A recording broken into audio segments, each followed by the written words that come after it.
Résume-moi, La princesse de Clèves, de Madame de Lafayette. Chapitre 1. Le roi Henri II de France est présenté, ainsi que sa cour. La princesse de Clèves, jeune mariée, apparaît pour la première fois. Elle est remarquée pour sa beauté et sa vertu. Chapitre 2.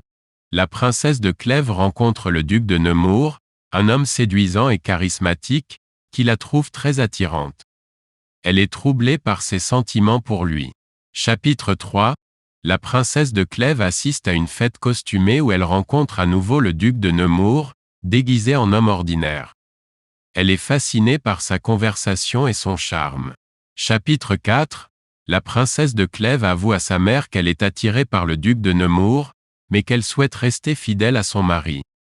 Sa mère la met en garde contre les dangers de l'amour et lui conseille de se tenir à distance du duc.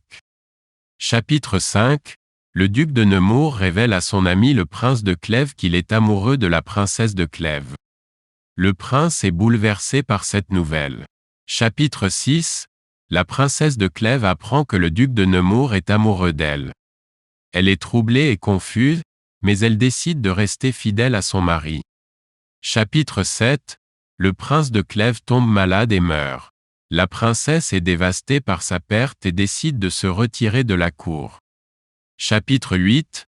Le duc de Nemours essaie de revoir la princesse de Clèves, mais elle refuse ses avances. Elle lui explique qu'elle est toujours en deuil de son mari et qu'elle ne peut pas se remettre en couple pour le moment. Chapitre 9. La princesse de Clèves apprend que le duc de Nemours est sur le point de se marier. Elle est jalouse et triste, mais elle décide de ne rien faire pour l'en empêcher. Chapitre 10. La princesse de Clèves tombe gravement malade. Le duc de Nemours vient la voir et lui avoue son amour. Elle lui répond qu'elle ne peut pas le lui rendre, mais elle meurt peu de temps après. Le roman explore les thèmes de l'amour, de la fidélité, de la vertu et de la trahison. La princesse de Clèves est prise entre ses sentiments pour le duc de Nemours et sa loyauté envers son mari. Elle est tiraillée entre ses désirs personnels et les normes sociales de son époque. Le roman est considéré comme un chef-d'œuvre de la littérature française du XVIIe siècle et a été adapté de nombreuses fois au théâtre et au cinéma.